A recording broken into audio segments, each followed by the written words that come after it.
నేను మీ దుర్గాని. ఈరోజు మిరపకాయ బజ్జీ ఎలా వేసుకోవాలో చూద్దాం. మిరపకాయ బజ్జీకి ఈ సైడ్ ఉన్నది ఉంటుంది కదా, ఈ తొడుము అన్నది కోసేయాలి. కోసేసి ఇవన్నీ శుభ్రం కడిగేసి పక్కన పెట్టుకుందాం. 1/2 కేజీ శనగపిండి తీసుకుందాం. బాగా నలిపి కొద్దిగా వామ్ వేసుకుందాం. దాంట్లోనే తగినంత సాల్ట్, దాంట్లోనే కొద్దిగా కారం,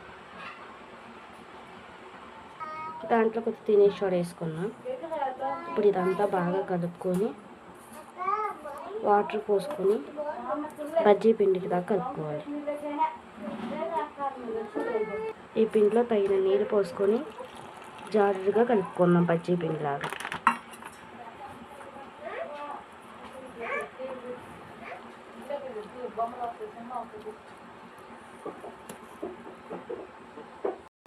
ఇంత జారుడిగా కలుపుకోవాలి, ఉండలు లేకుండా. ఈ కస్టర్డ్ ఇలా రావాలి. ఇప్పుడు పక్కన ఒక బాండీ పెట్టుకొని ఆయిల్ వేసుకుందాం.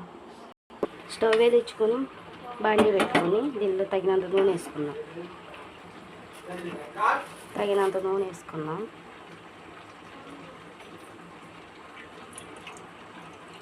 నేను సన్ఫ్లవర్ వాడుతున్నాను. మీరు ఎవరైనా మీకు నచ్చిన ఆయిల్ వేసుకొని చేసుకోవచ్చు.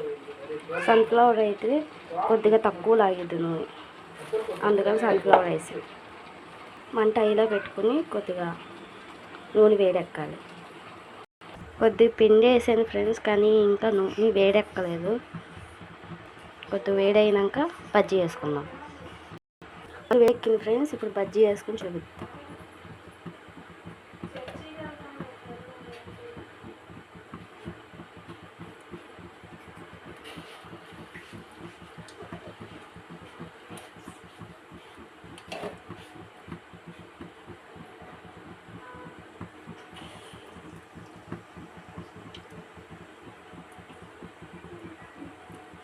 కొద్దిగా గోల్డెన్ కలర్ వచ్చే వరకు వేపినాక మళ్ళీ సెకండ్ టైం వేపుకోవచ్చు.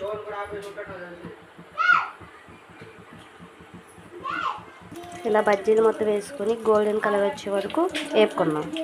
ఒక వాయి వేసుకున్నాం ఫ్రెండ్స్, మళ్ళీ సెకండ్ ట్రిప్ వేసుకున్నాం.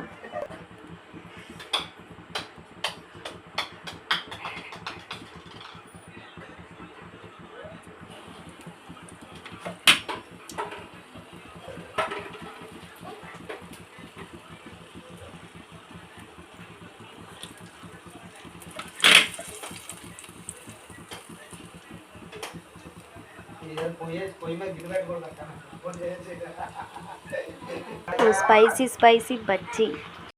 హాయ్ ఫ్రెండ్స్, మన వేడి బజ్జీలు అయిపోయినాయి. వెళ్తా కొద్దిగా ఫాలో కొట్టి వెళ్ళిపోండి ఫ్రెండ్స్. బాయ్.